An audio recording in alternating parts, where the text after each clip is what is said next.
Of course, you know what they say, right? What's that? The ones that usually discover the fires are the ones that set them.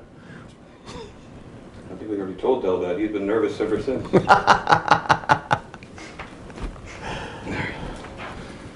get this guy going too.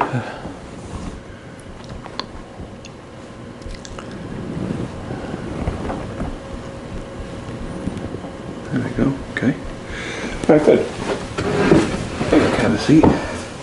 All right, for the record, this is Joe King. 2 words. Yep, that's right. In fact, when I was calling you on my car, it said, Joe King? And I said, yes. It's a Siri thing. I don't know what it is.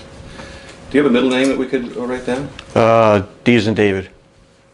D's and David? Yep. Is it right? Yeah. Just like the whiskey. JD. How do you spell it? David? Oh, David. Oh, D's and David. I didn't know what you were talking about. I'm sorry. I thought it was D's and David.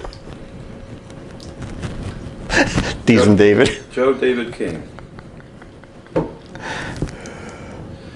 And Joe, when were you born? 1959. Give me that date. July 23rd.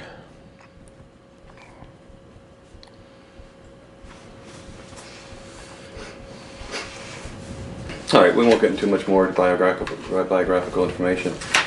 So we're here to talk to you about your involvement with recovering artifacts, many of which are at the Historical Society, all of which are probably at the Historical Society. There's a couple left in various stages of conservation that have yet to be delivered.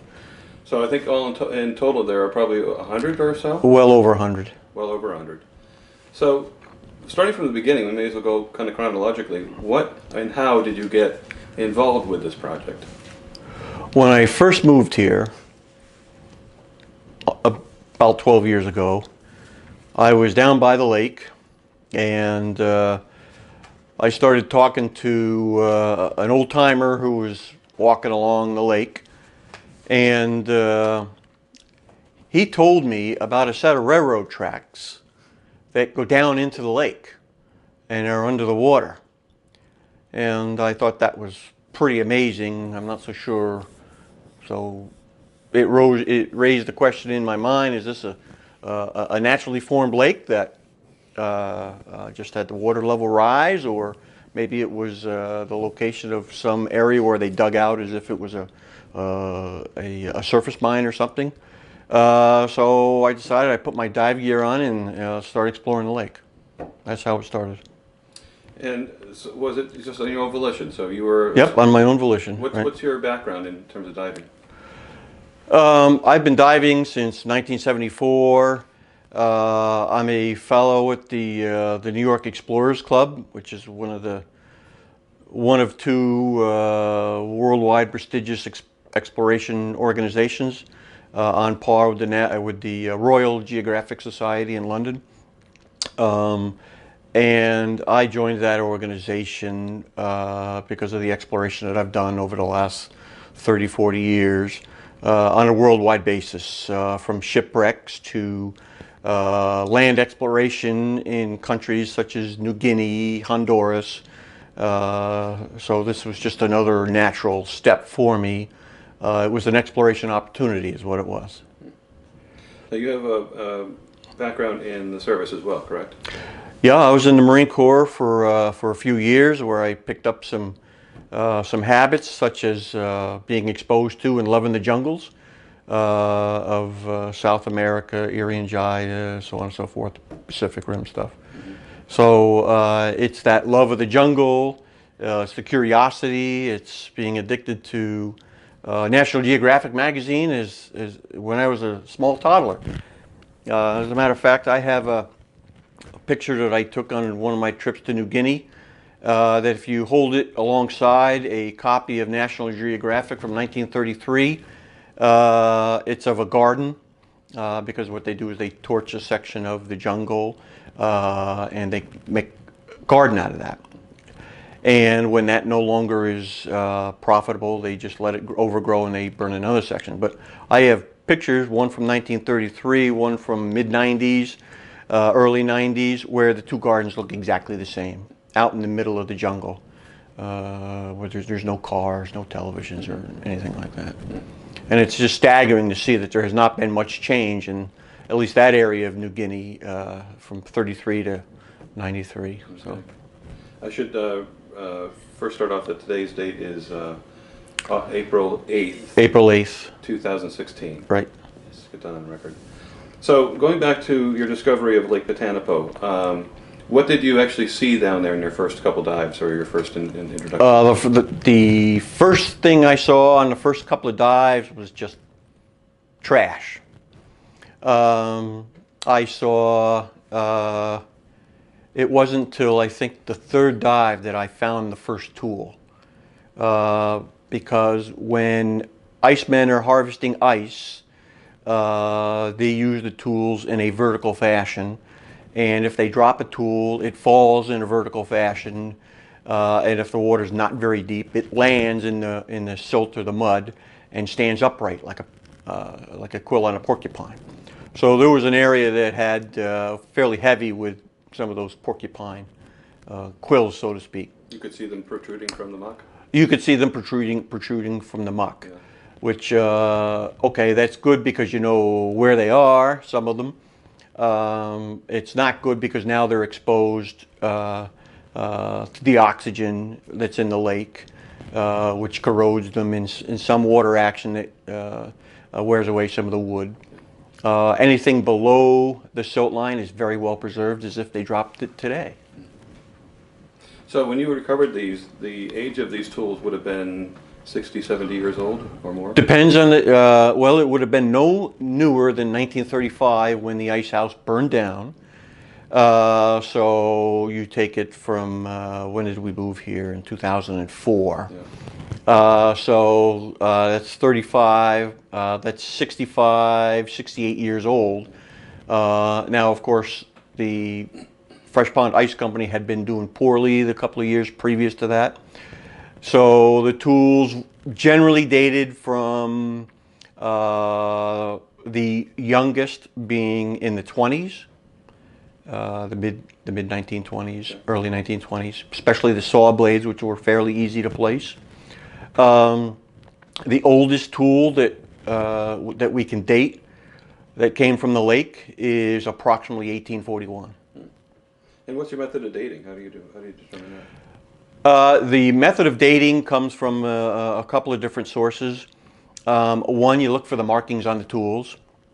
The one that dated from 1841 was stamped with the name of a person by the name of Jacob Hittinger. Jacob Hittinger was the father of Thomas Starr Hittinger. Thomas Starr Hittinger was the superintendent of the Fresh Pond Ice Company until he died in the early 1900s, approximately 1908, somewhere in that region. I'd have to look at my notes. So that tool belonged to his father. His father had owned a number of different small ice companies on Fresh Pond in Belmont, Mass. So to find a tool that was stamped with Jacob Hittinger when his companies were first founded in 1841, 1843, depending on which ice company you're talking about, generally puts the tool in that time frame.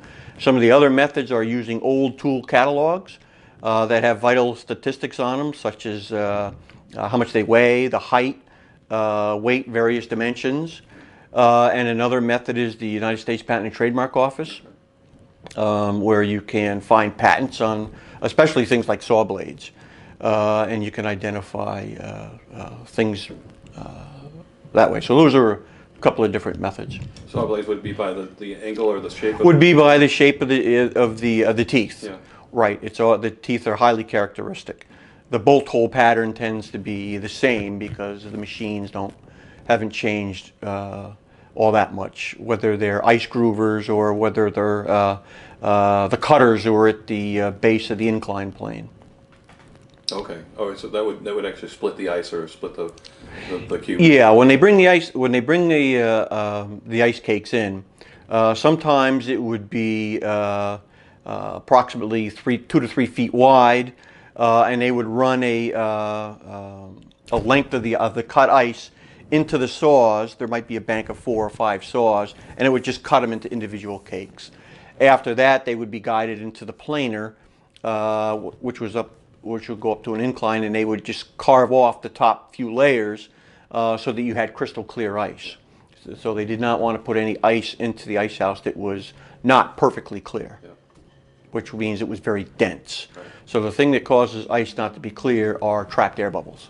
And they wanted to get the snow off, and anything the geese may have left on the surface, they want to make sure all that's off. Yeah.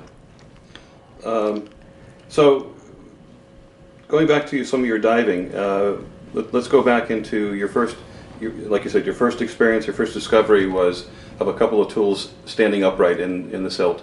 Correct. Take me from there forward.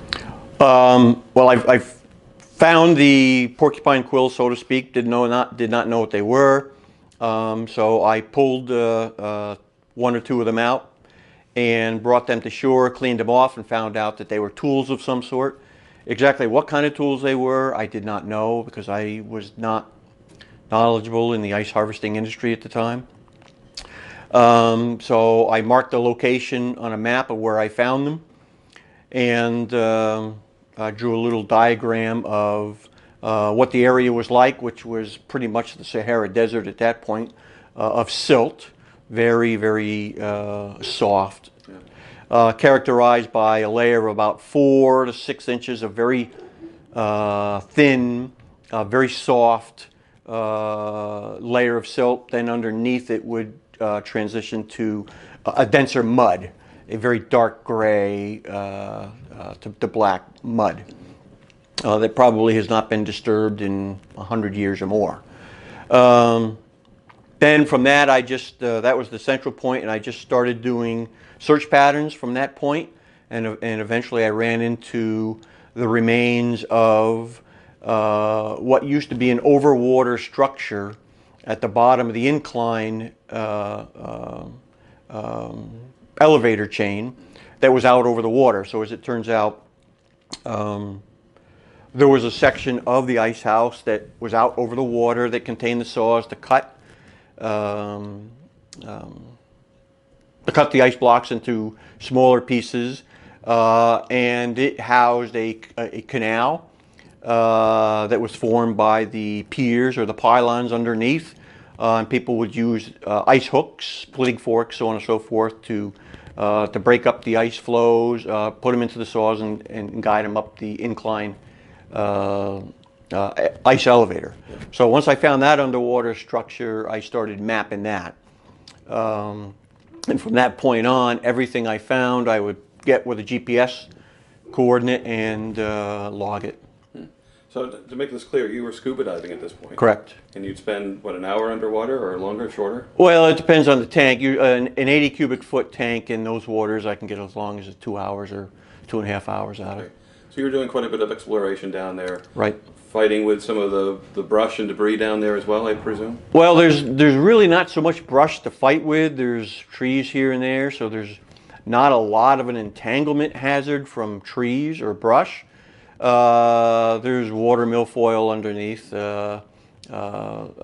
in some of the areas, which is not a big deal. That doesn't really pose a hazard to someone who's dove in weeds before. But some of the areas where the overwater structure collapsed as a result of the fire can be a bit tricky, especially when you're running lines and tape measures and trying to do some mapping. And if you're recovering and you're in low to zero visibility, it's possible to get caught up, tangled, which has not happened to me there because I'm very experienced at diving in shipwrecks that pose a much greater hazard. So there are techniques that you develop and are taught that keep you safe. Were you diving in summer, winter, or both? Year round. So your first couple dives, were they winter, were they summertime? They were late fall dives. Okay. And did you continue diving that same season? Yeah, I dove. I've been diving in that lake every year since we've been here, except I think for the last year. I haven't made a dive within the last year. So how do you go about finding these? I mean, the ones that are obvious that had exposure above the silt line, you're able to find fairly easily. Right. But how then would you have found others that may have been more? So once that was exhausted, once I exhausted the artifacts that you could see with the naked eye, a technique for locating lost objects, which I used to teach. I taught scuba diving for over 20 years, and I taught search and recovery. And one technique I would teach for trying to locate lost objects is you take a very thin rod, metal rod,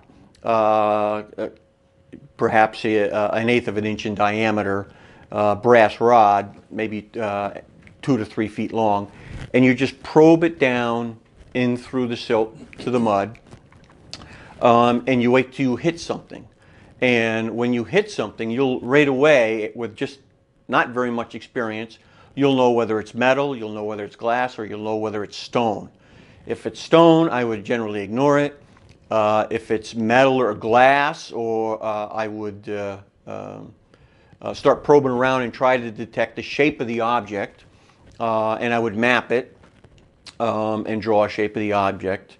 And if you hit wood, which is also pretty easily felt, once again you probe around and you can tell the difference between a branch and maybe one of the 7-inch square oak beams that were used to construct the overwater portion.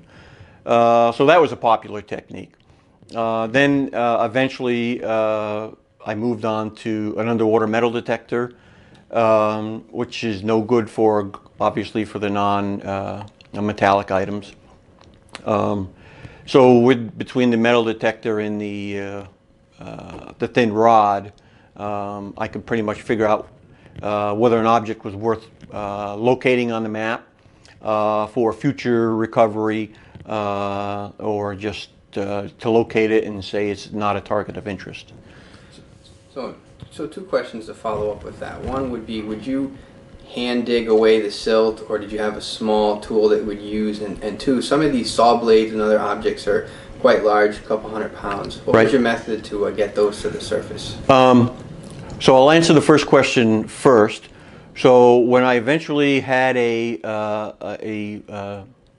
buried object that was ready for recovery after I had done the pre-ascension work of locating where it was geographically with latitude, lat and long, GPS coordinates, and put it on the map, what I would do is I would locate it with the rod, and I would run my hand straight down alongside the rod until I felt it. And once again, I would start verifying what the shape was and figuring out smaller artifacts. I would bring right up. Larger ones, I would have to take more information with the rod and just put it on the map to locate or to bring up at another time. So the smaller ones, put your hand down alongside the rod and bring them up. That can be dangerous for the glass ones because there is, when the overwater structure burned to the ground, the panes of glass, some of them just broke. So as you slide your hand down and you're 2 feet under the mud, you can absolutely slice yourself, which I've done before. I've sliced my wetsuit gloves, but These dives? Or? On these dives, yeah. But it happens. Now the artifacts that are much heavier, you have to do a little bit of excavating, and when you get something like a saw blade, some of them weigh 55 pounds, you can, I run a rope through the center hole and tie it off, and I use a lift bag. So I'll tie it to a lift bag, partially inflate the lift bag, and then using various techniques to disturb or that result in minimal disturbance of the mud or the silt layer, bring that up. And now you're at the surface of the water. So now, depending on where the saw blade was, it could be anywhere from 100 feet to 300 feet off the shore. And now you would work that saw blade under the lift bag back to shore. Yeah. Back to shore. And it depended whether you're in frozen water or not, ice, frozen ice above you or not. Well, on occasions there have been, a lot of the diving that I've done was just before the ice was too thick to dive under. I've got some pictures. I dove under the ice when the when the ice is 1/4 inch, 3/8 of an inch. So you can bust up through that pretty easily. So I did bring in a saw blade at one time, 200 or 300 feet off the shore. So I broke through the ice with the lift bag, and then to bring it to shore, I had to go in front of it and break the ice to get it to shore. And I've got some good pictures of that. I was going to say, so the saw blades themselves, how are they positioned in the water? Did some They were positioned in a variety of orientations, ranging from completely horizontal and under the silt, under the mud, to perfectly vertical with only about 6 inches exposed to the water. So, and one of the reasons for a lot of the diving, I had already applied for a number of permits from the state at this point, which was not an easy task. The state is not amicable to people taking on archaeological tasks when they're not archaeologists, professional archaeologists, but New Hampshire is one of the few states that has laws on the books that if you're the original discoverer of a site, it is okay to be an avocational archaeologist and you cannot be denied a permit. But the state does almost everything they can to stop you from getting it and make it hard. So there was the tenacity that I have that I just wouldn't give up. So thank you, Maggie, for making it easy. So you got the permits. It's clear. I got the You all permits the from permits. the DES, from the state archaeologist, and so on and so forth. Yeah. All right. Once I figured out what we had, I went to the Historical Society, and the first person I made contact with was Leo Austin, who took me in like a long lost child, and we eventually figured out what we had. I learned about some of the history, and that's when I applied for the permits. And we've been working on that project ever since. This is going back, what, 12 years ago, 10 years ago? Yeah, it's pretty much, I would say, the project really began in earnest 2005, maybe. I'd have to check my notes. Yeah, okay, so it's about 10 years ago. Now, when you were talking about mapping and GPSing, mapping was done on land, I presume, after the dive? No, the map. What would happen is I would carry GPS, compass board that was large, and I can get it and show it to you. So I have a piece of plastic that's about this big. I have a compass that's mounted on it with a pencil, so I can draw and I can. So with a compass, a tape measure, and a GPS, I would do the mapping. So for the first few years, I didn't really recover any artifacts except just a few samples to substantiate what we're finding.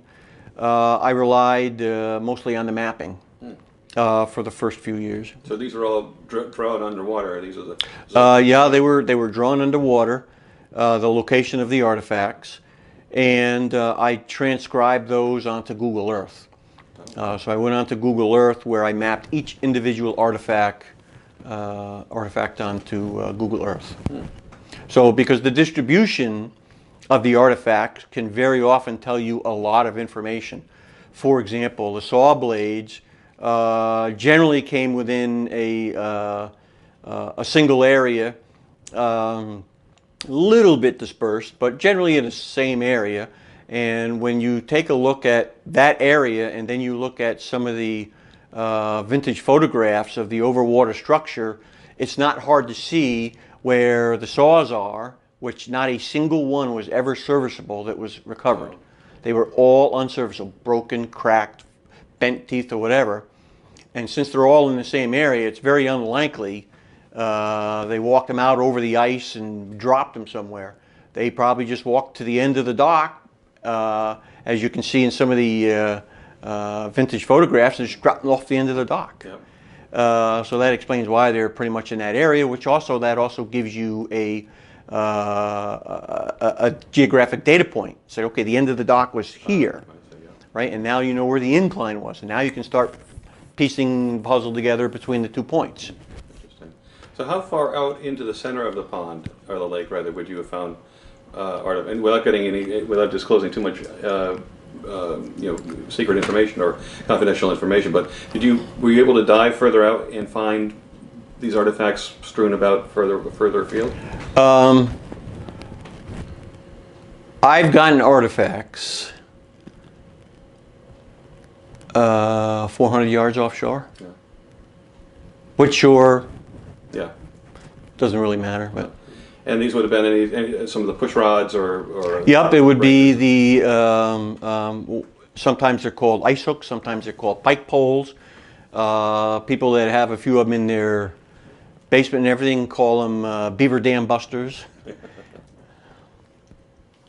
what they became useful for after. Apparently. Yeah. What do you consider to be your most difficult recovery?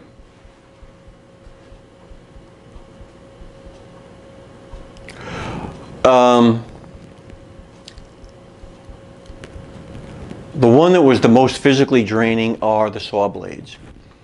So one of the saw blades was very far offshore. I'm having to bust through ice, and the Almighty can be very cruel when it comes to physics. So envision you have a disc shaped like a quarter, and it's hanging from a lift bag. So when you want to tow that or push it, for some reason the laws of physics take it the broadest dimension, and that's in the direction you're going. So you constantly have to turn it sideways so that you only have about the 3/8 of an inch that cut through the water, and that's a lot of work. So I was low on gas. I probably should have marked it and just waited for the winter, because the ice forms a natural platform that you can cut a hole in right over the artifact, dive down, put a lift bag on, send it up, and let somebody else pull it up. And you make sure you're not underneath the lift bag when they're doing that through an ice hole, because you don't want that to come down on you. So I would say the hardest thing that I got out was an uncooperative saw blade that was 36 inches in diameter, 55 pounds, and very far, and didn't have enough gas, and trying to limit my breathing, and just too tired. So that was transporting it. That didn't even have to do with recovering it, right? Well, the recovery was not easy on some of these, because these saw blades can be 2 feet under the mud, 3 feet under the mud. So now you have to excavate that in a manner that disturbs the lake bed in a minimal fashion. You just can't go down there and just go willy-nilly. What happens when you do that? Well, the DES will get pissed. Okay. And why they get pissed, they'll give you arguments like, well, there could be heavy metals from whatever, and you're just putting back into the water, and well, you're silting it up, and you're making it difficult for fish to breathe, and some of the other animals. So Potanipo is characterized by having a very rare freshwater sponge called Spongilla lacustris. We've documented a 4-footer under the water. And that's an animal, so if you have too much silt in the water, it'll plug up the pores on the sponge, which is not good. So excavating it is not hard, is not necessarily easy work when it's down that deep. So once again, you're trying to get something that's the size or the shape of a quarter, and optimally it comes out in a slot, no thicker than the quarter and no wider than the quarter. So that's the holy grail. So when the thing's horizontal like this, you basically have to get down and get all the way around and loosen it and start tilting it up. And the problem you have at that point is the suction.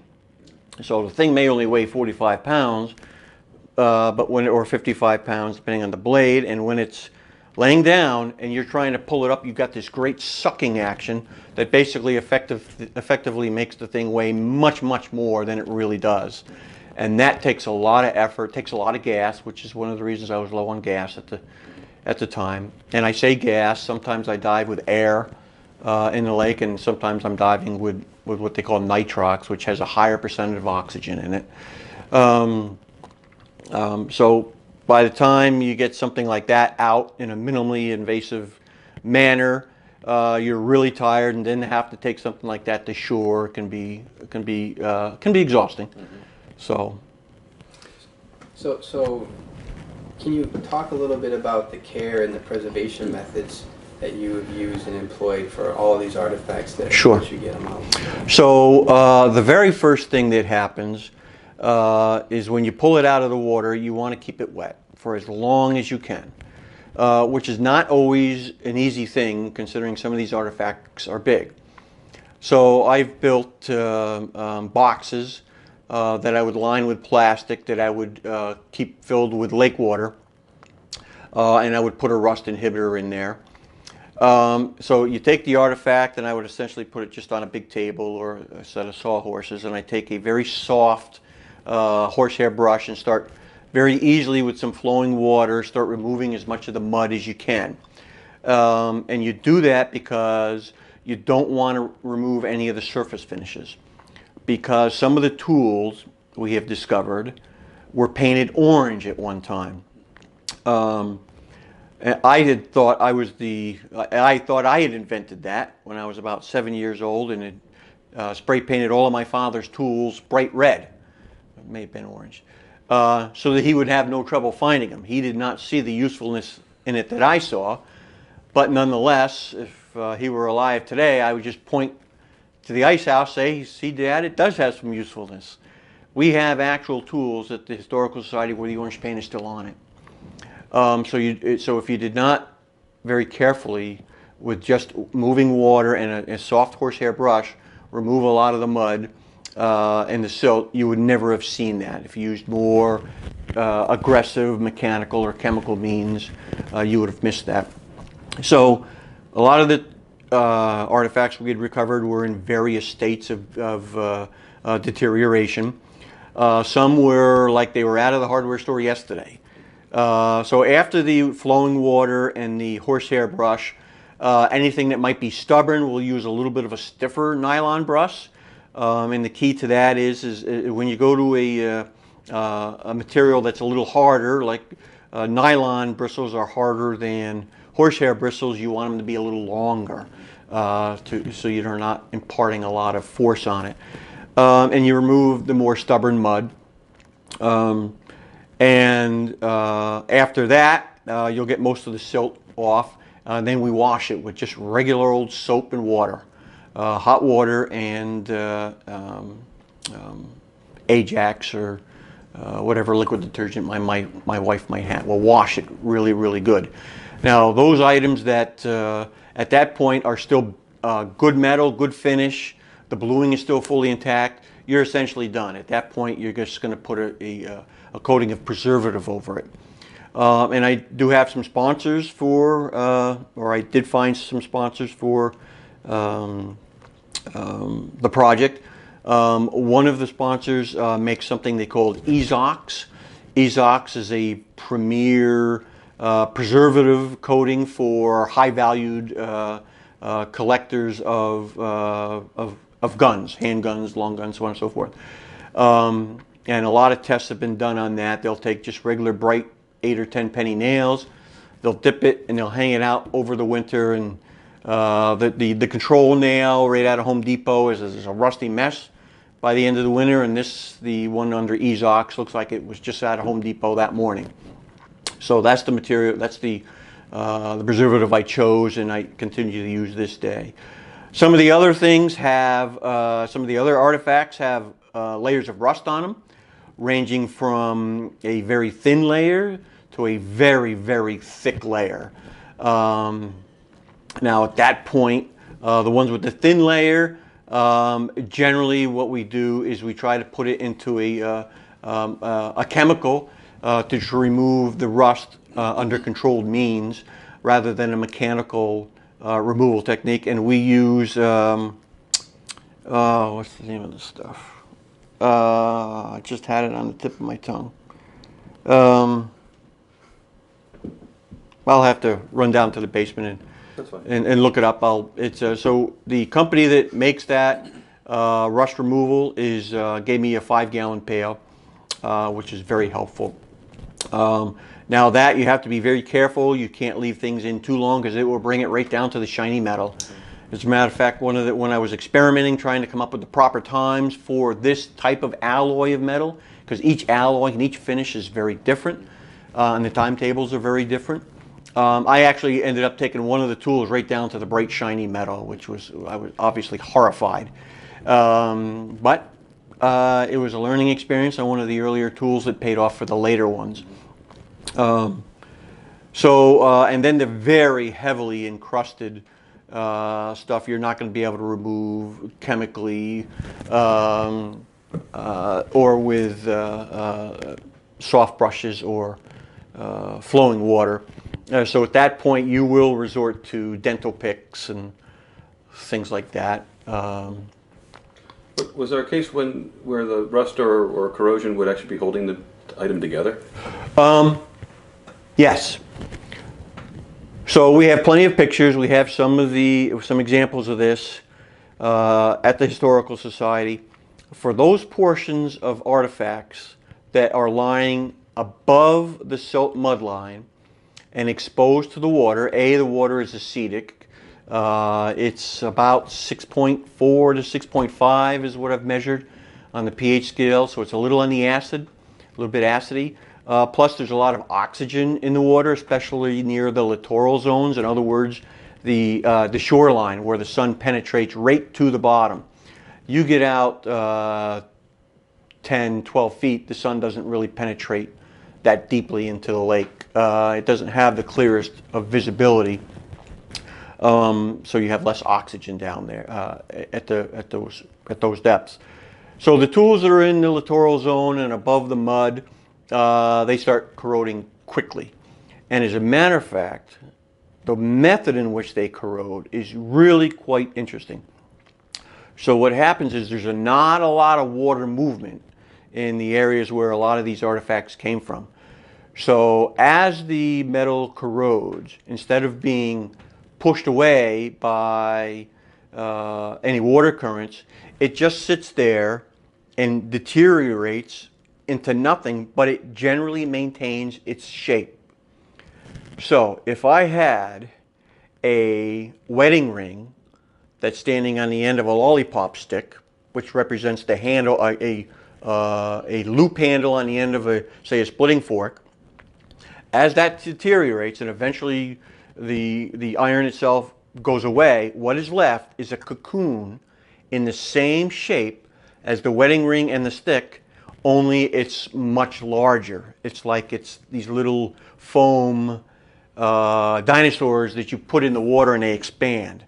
So it's much larger than that. And I took one and I sliced it with the Dremel, and the tool, you could see the impression of where the loop handle was, but there was no loop handle, which is really amazing. So we have some of those cocoons at the historical. It was a hollow. It was hollow. Void.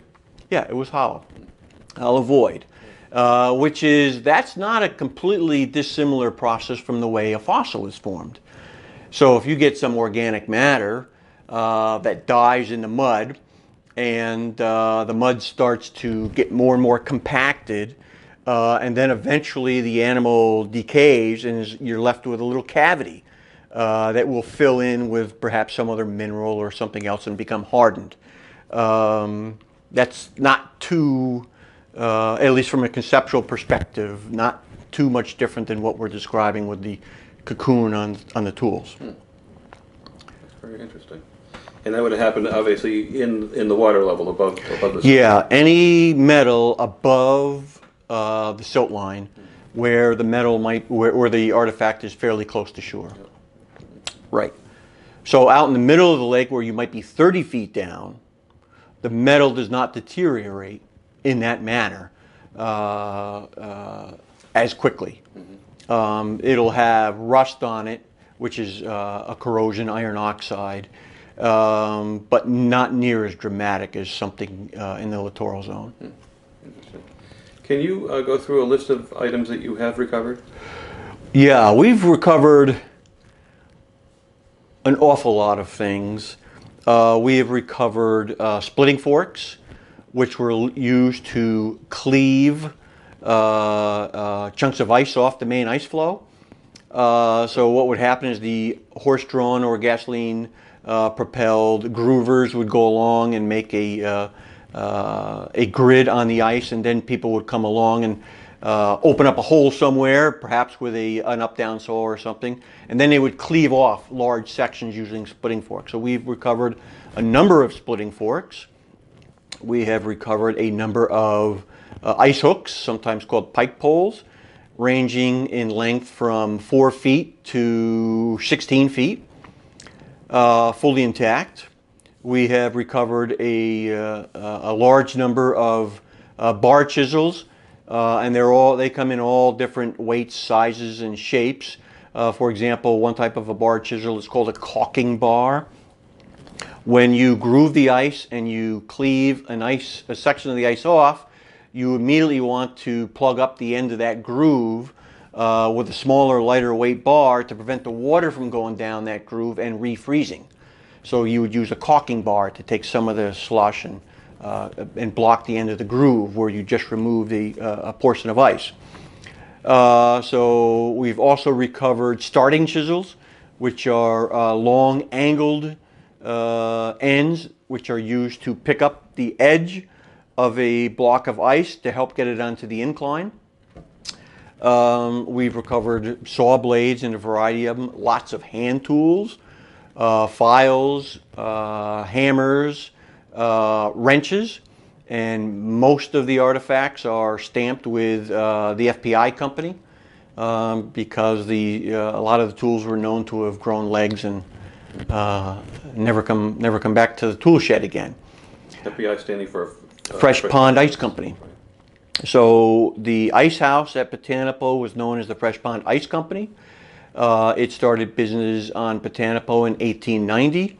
It used to be in business on Fresh Pond in Belmont, Mass, until the city of Cambridge in 1888 passed an act to annex Fresh Pond as a water supply for the city of Cambridge. And at that point, all activities were to cease by 1890.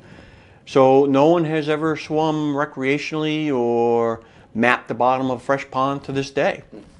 And in fact, I was actually working with the city of Cambridge and the water department to do the first underwater mapping of Fresh Pond.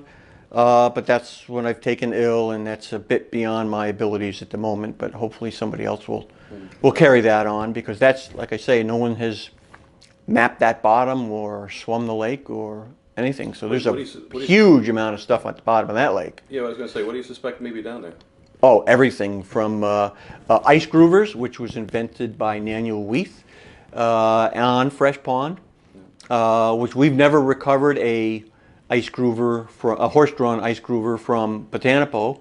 We have recovered up-down saws and some other types of artifacts that I haven't mentioned. Yeah, we have ice groover, horse-drawn ice groovers. We have an ice groover that someone donated to the Historical Society. I don't know. We know what the pedigree is, but one of the great things, one of the other ways to determine the age of things is by the name of the company that are typically stamped on the tools.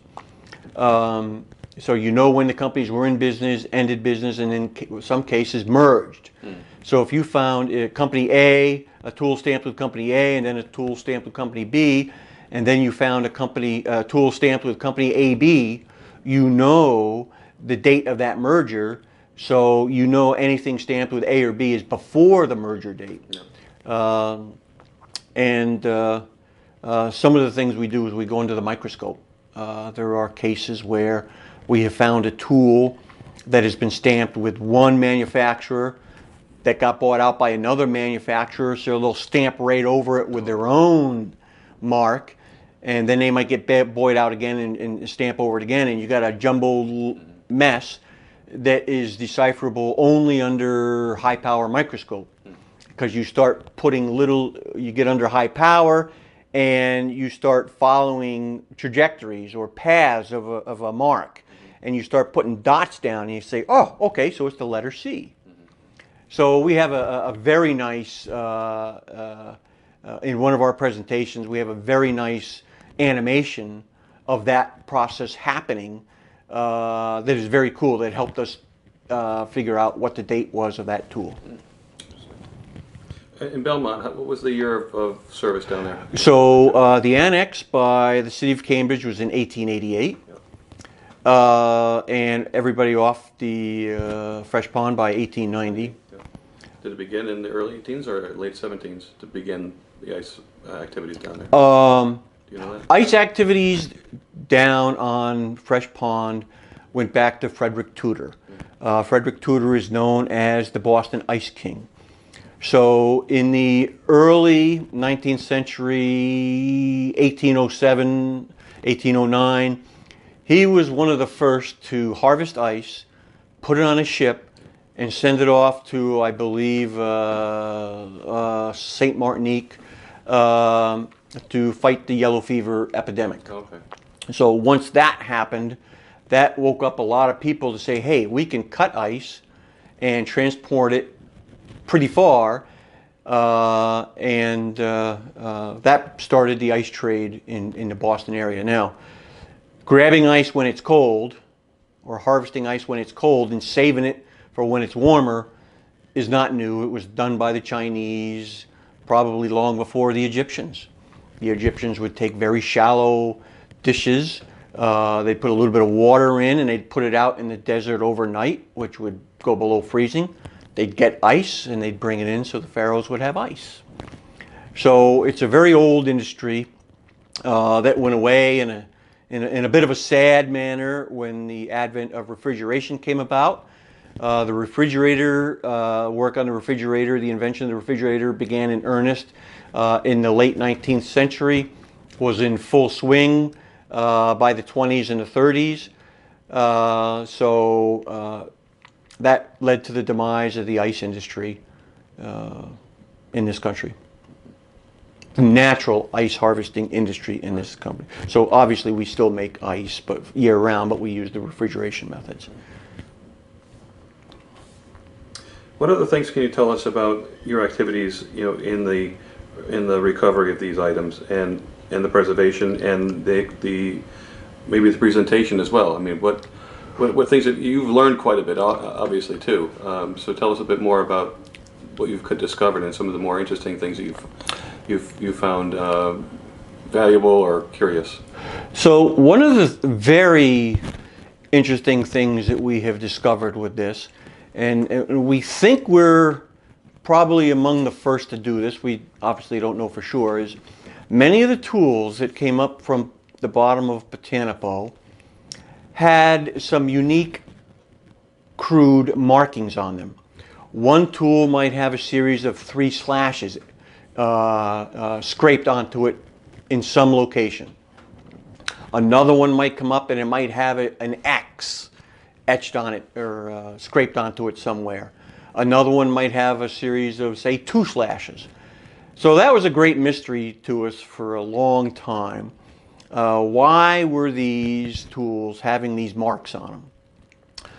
And then throughout the research, we had read in some of the literature, refrigeration journals, so on and so forth, that the icemen typically worked 12-hour days, and they typically only got paid for 9 hours. And that's because they did not get paid for setting up operations out on the ice, nor did they get paid for breaking down operations out on the ice. So what does that setup and that breakdown entail? That entails going to what we presume the tool shed or the tool manager, getting the tools out of the shed and get them out on the ice, get your horses out there and ready, get your ice groovers out there, get all set up, mark off the fields where you're going to start, and so on and so forth. And then, because so many tools are obviously dropped, and the company supplied the tools, we also read that very often workmen were required to pay back the company for a lost tool. So for knowing that information, it's not a large leap to the hypothesis that certainly if I was going to check out a company tool, that I could end up dropping, or someone else might drop theirs and they might want to take mine, I'm going to take that tool and I'm going to put a little mark on it somewhere, so that if my tool disappeared throughout the day, all I have to do is go to the shed and say, yep, there's my tool. I'm not the one that lost it. So that's what I think we've settled on. We call these user marks, and we think those are marks that are put on a tool by the icemen that were using a tool at the time, to say that's the tool I was using, and if it doesn't make its way back to the shed, or it does make its way back to the shed, I couldn't have been the one that lost it. So if somebody lost a tool and they grabbed, say, Eric's tool that had Eric's 3 slashes on, Eric can say, hey, that's my tool, I had 3 slashes. And then the tool manager looked and said, yep, it's got 3 slashes, what now? Right, so obviously Eric was not the culprit and the other guy was. So that's the hypothesis that we settled on. So that's one of the really interesting things that we have found, which I don't think really goes to the credibility of mankind, but nonetheless, it does go to the ingenuity of mankind. Mm-hmm. Absolutely does. You had in the past quoted stories about Hittinger and his history. Tell us a little bit more about him and who he was and why he's important. Well, the Fresh Pond Ice House on Lake Botanical was run by Superintendent Thomas Starr Hittinger, who's an interesting character. One of the reasons he's an interesting character is he worked for the Fresh Pond Ice Company down in Belmont, and when they decided to move north due to the annexation of Fresh Pond, he bought some land around Botanical that he eventually sold back to the company that was purchasing land. Call him a land speculator, so to speak.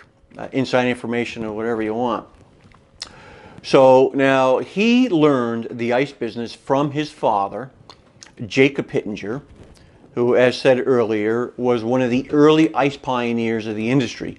Jacob opened his first ice company when he was about 19 years old, right around 1841.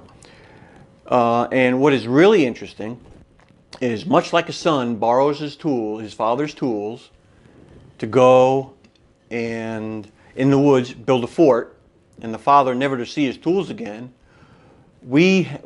Thomas Starr Hittinger had his father's tools from his father's early days as an ice pioneer at Fresh Pond, because by the time 1890, by the time Fresh Pond started operations on Botanical, Jacob Hittinger was already dead. And Thomas Hittinger had his workmen using tools stamped with his father's name on it, Jacob Hittinger. So that's kind of an interesting thing. Jacob Hittinger, in his own right, aside from being an early ice pioneer, he was the very first selectman of the city of Belmont. And he had a couple of other well-known accomplishments. For example, I don't remember what year it was, but Boston Harbor froze over. No ships could get in or out. So Jacob Hittinger got his workmen out onto the ice in Boston Harbor and opened up a channel so that ships could come in and out by moving ice. That's something else that exists in the literature that gives Jacob Hittinger some fame. So the Hittinger family is very accomplished in the field of ice harvesting. Yeah. Now, the tool you're referring to, did you find that tool in our lake or in Botanical? Yes, no. Yes, the tool that is stamped with Jacob Hittinger, we have 2 of them, was found in Lake Botanical. And both of them were found there? Both of them were found in Lake Botanical, mm-hmm. Correct. And what tools are they? What are they? Exactly? They are starting. One's a starting chisel. The other is a bar chisel. Okay. Did I see a wrench of some type or not before? There are plenty of wrenches. Usually monkey wrenches. Yeah. That were patented because they have a handle that is identical to the handle of a butcher knife. That's why they're called knife handle wrenches. And those are made by the Coe's Wrench Company in Worcester, Mass. And bear those same stamps. Very interesting. Yeah. Can you talk to us about the buffer, the 50-foot buffer or so around the lake at one point? The Fresh Pond wanted to preserve the watershed, I guess, or the quality of the water, and they had bought up, as far as I know, or taken control of somehow. This is Fresh Pond in Belmont? No, here in Botanical. familiar with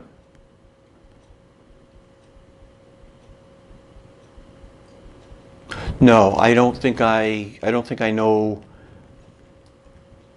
I don't think I know a lot about that. that? Okay. All right. I know that there was something about that. We'll have to come to that Yes, later. they definitely bought up almost all the land surrounding Fresh Pond. Right. I mean, their operation. They being? Fresh Pond Ice Company. Oh, bought yeah. the land around. That's true. It might have been a 50-foot buffer on some sides. Other spots they did own much more of the watershed. Right. But so That I know is true. Yeah. Fresh Pond Ice Company basically had all the land around the lake. exception of one small piece, right? Right. Do you know which piece? I don't know if we can say. Oh, well, never mind. Yes, that's correct. Yeah, I was listening to your question in the tune. Yeah, Fresh Pond did that to maintain the quality of the ice, but I was thinking more or less you were asking about a law or No, this was around the time, ordinance and or something. And I think there was residential land as part of that, wasn't it? Well, there were logging operations on that Right. prior to Fresh Pond. Okay. Because some of the artifacts that we've pulled out of the lake are log dogs, which are giant staples, which are used to connect the ends of two logs so you can pull a long line of logs. So that was pre-1890. Now, since when the ice house burned down in 1935, the Eli and Bessie Cohen Foundation bought much of the land. I would say 60% of the perimeter land around Potanipo for what I hear is very little money, on the order of $10,000. And that made some people sick, like Leo. Like for $10,000, the town could have had all the land, but For what it's worth, on the record, I have heard that the town was offered that land first right, for a mere $9,000. 9,000. And the town voted, or people in, I don't know, if it did not come up at town meeting, but it was determined to not go forward with that purchase. A handful of people decided not to. So yes, that opportunity was presented, but did not follow through. And that's exactly what the research showed that we've done. It's called hindsight. Yeah. So, you got something else to follow up? But I guess it is important to say that Jonathan Cohen, who runs Lake Tevye, that owns that property, is a very, very good community person. He lets people walk on the property. He lets snowmobiles go on the property during the winter. He bends over backwards to help out the community. And without Jonathan Cohen, this project would have never been possible. The project you So, were involved with. yes. So at this point, on behalf of the town, Jonathan, thank you very much for making this possible. What was it that he helped you with specifically, so we can give him some credit? Access to locations to dive at various sites. He actually saw to it that I had a key to the gate so I could go in at will. He also was a source of history about the ice house and would give us information that was very helpful to our research. That's great. Have you thought about your ultimate vision, or how you would like to see the tools? I know they're going to be or have been donated to the Historical Society, but what you'd like to see happen in the future with them, displays, etc., models. Talk about some. I guess I would like to see the tools put together in a coherent exhibition to display them in context. So what that means is, in the perfect world, we could have a floor model, a benchtop model, to scale of the actual ice house. And we could have markers or little lights. So if I pushed a button on the tabletop model, it would illuminate, say, an LED by a gentleman with a pike pole pushing an ice floe, and it would also illuminate a floodlight on, say, an array of pike poles that are, say, hanging on the wall. make that connection. Push another button, and it would show somebody with a ice or a splitting fork in the model actually cleaving off a section and simultaneously illuminate the array of splitting forks. I think something like that would be very, very, very cool. Would you allow the railroad to be included next to this? I think the railroad is a key feature of the Fresh Pond Ice Company, because the railroad, without the railroad, the ice would have never been shipped as far away as New York, which a lot of people don't know. There were Fresh Pond Ice Company wagons in New York City delivering ice. The railroad was a fabulous partner of the Fresh Pond Ice Company. They first started a spur off, I think, the Fitchburg line, and they built the railroad right next to the ice house to facilitate loading the cars. Just to add with that, you're absolutely correct, but I also believe that the railroad would not have existed without the ice house. I think they both likely occurred because of each other at the right time. I agree. It was a symbiotic relationship. Yes. Parasite host, but you don't know who the parasite and who the host was, but you don't care. It was symbiotic, and without either one, there would be no industry, and that was a huge employer at the time, employing as many as 300 men out on the ice at one time. And not long after the fire in 1935, although there was a flood sooner, but railroad disappeared just as quickly right after the ice house. Officially abandoned 1 year later, yes. Really? Yeah. I wonder if that had something to do with the fact that the Eli and Bessie Cohen Foundation bought the property and said, get the railroad out. Because they wouldn't need it, right? No, there was also a flood, washed out some of the bridges, and without the ice house the year before, there was no reason to rebuild.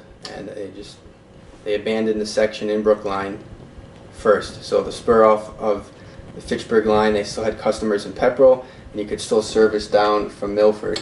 But in Brookline, no ice house, no railroad. And when it was going in, was the railroad and the ice house? Correct.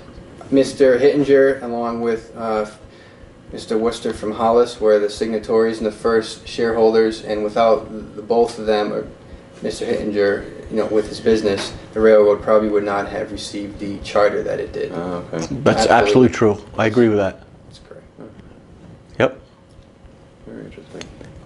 So let's talk more about that relationship of the railroad and how far afield perhaps some of that ice went. We know it went to Boston. We know it went to Boston. We know it went to New York, because in the literature we have found pictures of Fresh Pond Ice Company wagons delivering ice in New York. So that's the only proof we have that the Fresh Pond Ice Company was selling ice as far west as New York. So we have to ask ourselves, gee, how much ice can you possibly get out of a lake to sell it that far west? Because surely every pond and lake and stream in New England and Northeast is making ice, which is absolutely true. Lake Botanipo, which was probably the cleanest, at least one of the cleanest and most pure ice-producing lakes in the entire Northeast, that ice demanded top dollar. I lost my thought for a second. We're going to talk about quantity, I think. Oh, the quantity. So at its peak, there were 13 ice houses at Lake Botanipo, and they stored over 100,000 tons of ice. So how much is 100,000 tons of ice? If you were to make 1-inch square cubes and line them up end to end, it would go around the equator of the Earth about 3 times, I think. That's a lot of ice. And that would have been created in one season, or would that have been their store? That would have, they could create that in one season. Now, depending on the season. Like this year, in 2015-16, was a very bad year for ice. So the way they would do it is they would not wait for the ice to get 3 feet thick, because that represents the entire season's worth of freezing. So, and a lot of it would end up being waste.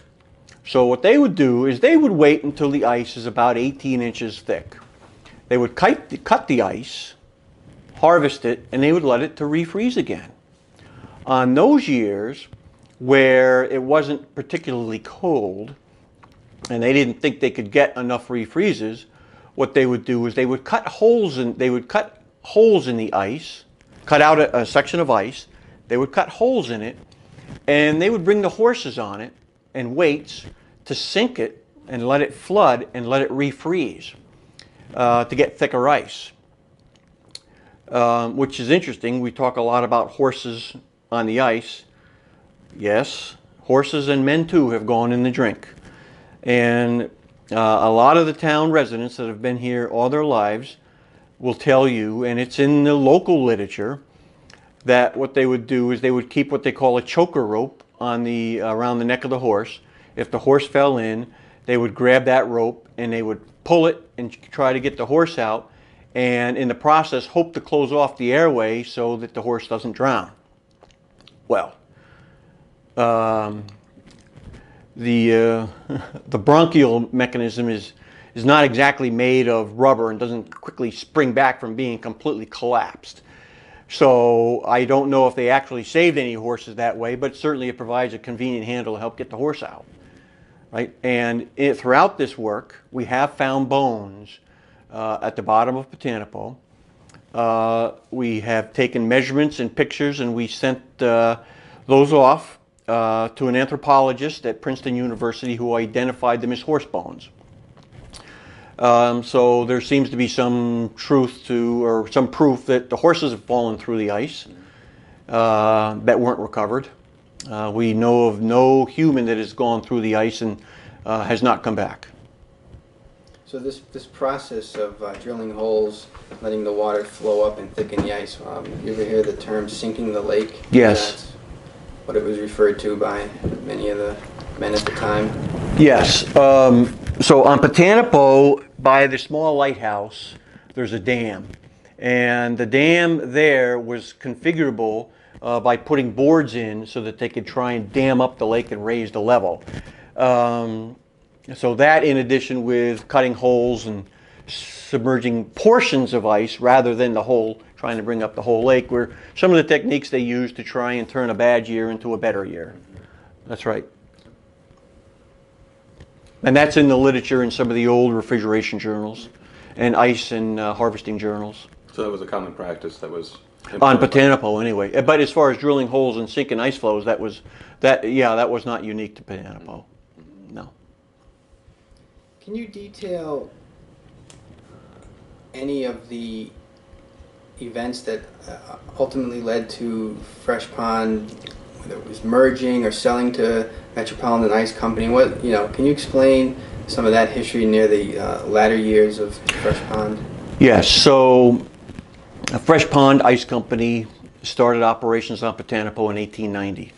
In 1924, Fresh Pond must have seen what was happening and sold operations on Potanipo to the Metropolitan Ice Company, who eventually farmed out management of that to a Nashua firm, Balcom Ice Company. Balcom Ice Company that was operating on Sandy Pond in Nashua. And shortly after Metropolitan bought the operations on Potanipo in 1924, they were profitable for a couple of years, and then they started losing sales that were declining until you got to 1935, when asset value was declared zero and the fire suddenly occurred, which was, by the way, ice houses were almost always going up in flames at somewhere across the country. And what's a really interesting thing about an ice house going on fire, so imagine you got 100,000 tons in what was termed as the world's largest ice house under a single roof at that time, caught on fire. What would happen to the ice inside? And the answer is not much. There are pictures that we found in our research where some huge ice houses burned to the ground, and the only thing left is the ice on the inside. the heat generated is not enough to melt the ice because the heat capacity of water is so incredibly high. So the heat capacity of water is, well, how much heat does it take to raise, say, 1 gram of water 1 degree C? In other words, how much heat do I really need to melt ice? You need a lot more than it takes to burn the house to the ground. And it's an incredible picture to see. And what was, I guess I've sort of lost track. So likely the fire that occurred at the Fresh Pond Ice Company would have had some ice left behind. No, in fact, it did not have any ice because the previous winter they did not harvest ice because operations were done. Now, the research has produced an article in a Nashua paper or a Manchester paper, I don't quite recall, which we have, where the investigation at the time was done by fire underwriters, which were not insurance companies. It was just a consortium of people that investigate fires, where the exact cause of the fire was never able to be determined, but it was concluded that it was of suspicious nature. So now we're starting to get to the likes of a good novel here, right? We find bones at the bottom of the lake, ice house burned to the ground, under suspicious nature. So a Mickey Spillane type could probably coin quite a novel here. So. And of course, the ice house was full of sawdust, which is their insulating, right? Well, at the time it burned to the ground, I don't know, and the literature does not show that. The literature doesn't tell us that, because when the ice house burned to the ground, all the records went with it that we know of. There are some remaining buildings, and I'm going to get to the question in a moment, one of them being the administration building where you would think the records were housed. That building is still in existence today. As a matter of fact, that could be a question for Jonathan. Does he have any of the old records? Are they in the basement or in the attic? Or maybe they were thrown out long before, well, he was still a little boy. But a typical ice house, the material used for insulation sometimes was charcoal. So charcoal was put in between the walls. They were double-walled construction, maybe a foot apart or more, and they would pack it with charcoal, which is a great insulator, by the way. However, according to the Code of Federal Regulations of the U.S. government, such a thing is a no-no because charcoal that shows an affinity for moisture will spontaneously or apparently spontaneously combust when the moisture level gets to be a certain percentage. So eventually charcoal was no longer used as an insulating material. Sawdust was used by the smaller people, but eventually they went to what they call ice paper. And ice paper was produced by Bird & Son in Walpole, Massachusetts, which that in itself has got an interesting history. They produced ice paper for a while, which is insulation in ice houses. They produced the paper that American money was printed on until they had a big fire and machinery was sufficiently damaged to be of no use for making that type of paper anymore. So they went into making roof paper, which is what they make to this day. Is roof paper and ice paper similar in any way or not? I don't know. From the literature, it seems to be similar. Yeah, it seems to be a petroleum-based paper, but I don't know for sure. Because we just had an interview that talked about paper flying through the air during the fire and landing miles and miles away in South Brookline. So that must have been the paper. That was probably the ice paper insulation between the walls. Or the last of the records flying through the sky. Well, I wouldn't think they put the records in the storehouse. I would think they're in the administration building, but you don't know. You just don't know. And correct me if I'm wrong, but I believe before we approached 1935, they started raising buildings, selling the lumber. So what was actually left when the fire occurred? Obviously, we were at 13, but we were much less than that when the fire happened. Okay, so the answer is we don't know what buildings were left at this point. That's going to take some more research from the 1935 fire. We do know that the buildings reached a maximum of 13 at around 1910 to 1913. And shortly after that, some of the buildings were raised prior to selling to the Metropolitan Ice Company. But we don't know the details. And as a matter of fact, if you look at some of the photographs that we have at the library, at the Historical Society, and some of the postcards that we have, you'll see differences in the construction of the main ice house. In some cases it's bigger, in some cases it's smaller. So that will require a coherent, focused study to fully answer that question, and we have not done that yet. And some of the terminology when they were building these new ice houses might have been called a 20-ton stack or et cetera like that, right? Can you explain, is that just the footprint? Was that what the term they used for was going to become the next ice house, or was that something else? I can't talk to that intelligently. That's a new term to me. Okay.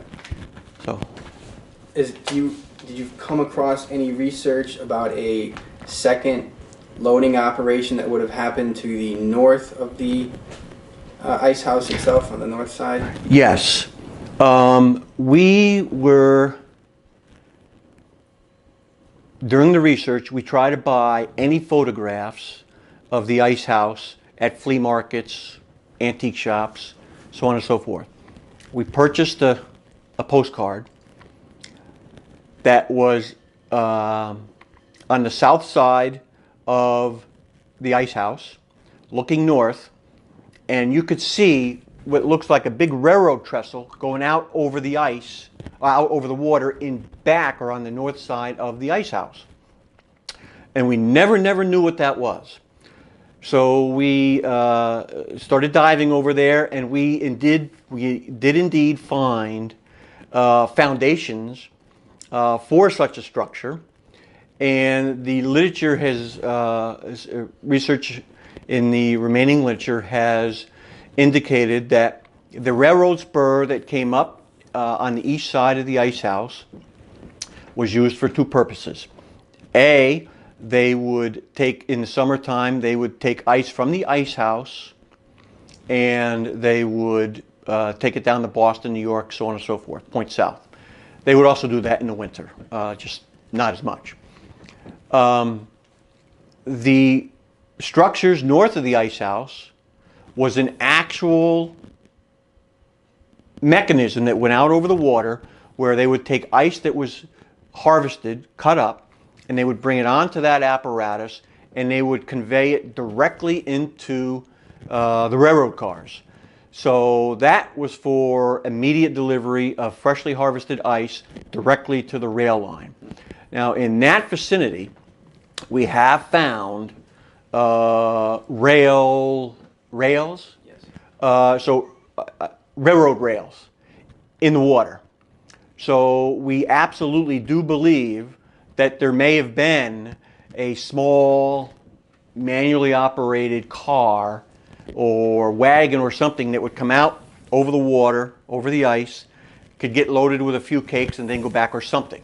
Or some sort of a mechanism on railroad rails. We don't know the details of that, which is very interesting because that brings us right back to the old timer 12 years ago who said there was a railroad tracks that go into the water, which we never did find. What he thought was railroad tracks turned out to be the pylons from the overwater structure at the base of the incline, is what we hypothesized. So I have a theory on the overhead structure. Yep. Right. The metal frame that went out a couple hundred feet Yep. into the.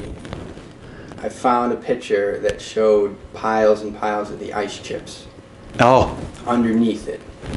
So I'm wondering if that, I don't know if you've found any research like that, but that was their mechanism to get the ice chips away, because you know when you start with a 24-inch block of ice and you're getting down to 12, so everything's uniform, that's a lot of ice chips. that's a lot of ice chips. 100,000 tons, they need to go somewhere, and that's how they got them out in the middle of it. Right.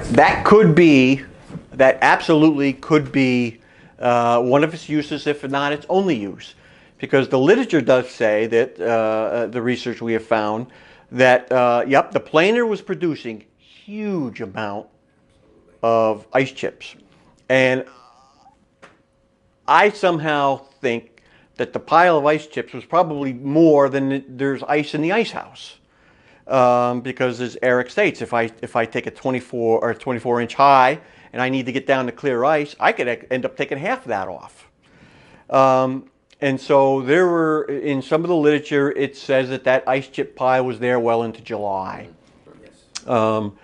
Now, I don't know, based on the research that I've done, where that was. But I'll tell you one thing, if you look at the ice house, there are 2 inclines on the west side of the ice house. Southwest side. Well, there's on the southwest corner, there's an incline, which is the elevator that take the ice cakes up. On the west side, you'll see another slightly decline going in that direction. What that is for, I don't know, but the 2 come together. So it might be possible that while the ice cake is going up the elevators and getting planed, that same apparatus might be taking the chips up to that slide, down that slide, over to the apparatus that was in back that funneled it out to the lake. To the center lake, right. And I that agree. could be possible. So that's another mystery yet to be solved. That doesn't help us with the canal, though, does it? Well, as I understand it, the ice chips, as you mentioned, I have heard they lasted well into the summer. And I've seen one picture where they are, it looked like they're 60, 70 feet high. They needed to do something to get those ice chips out of their way. And this is where the construction of the canal was happening. And that's what we're trying to figure out exactly where that... I remember reading something in one of the old refrigeration journals. That canal, I believe, in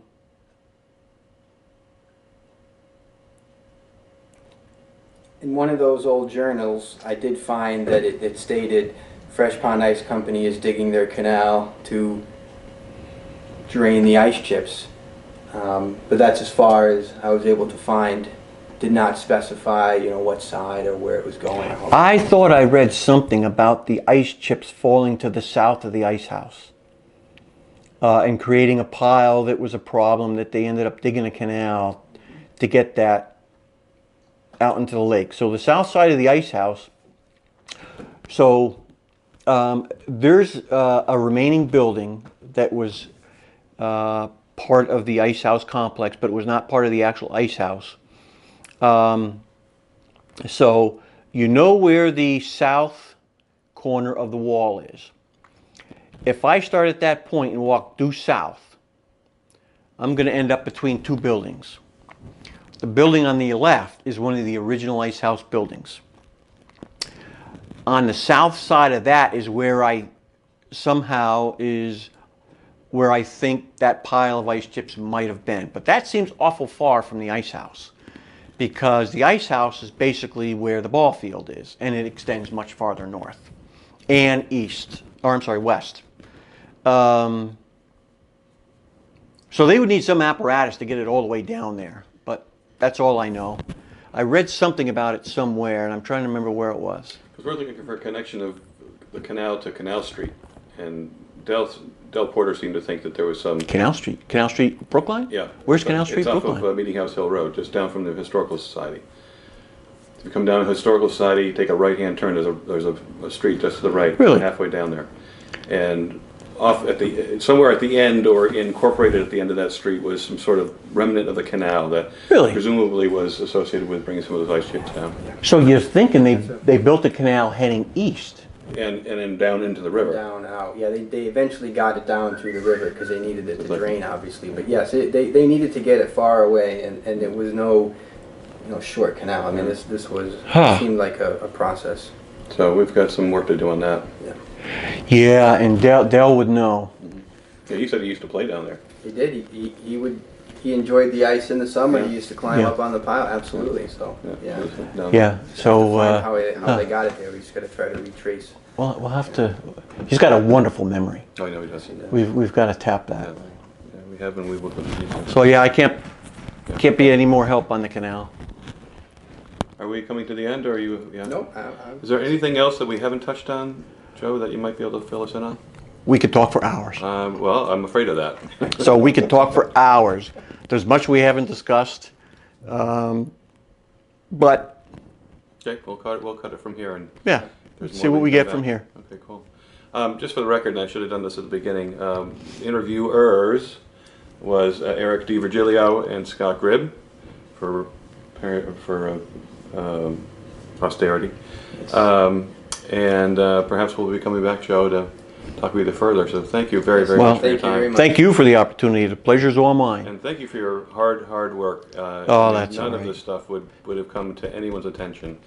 There would be no artifact collection. There would be no understanding of how half this history existed without the research that you've done over the years. So thank you. Well, thank you for the opportunity.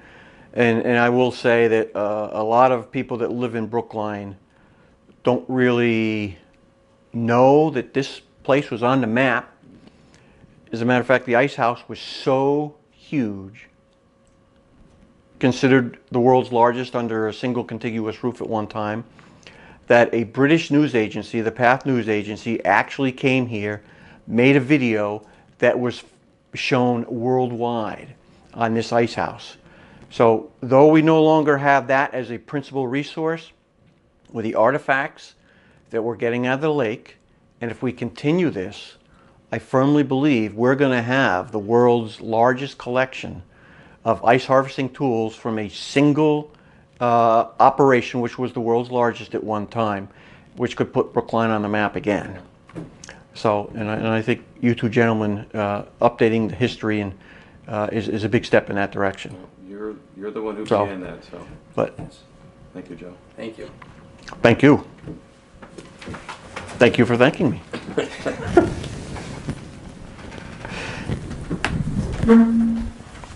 Oh.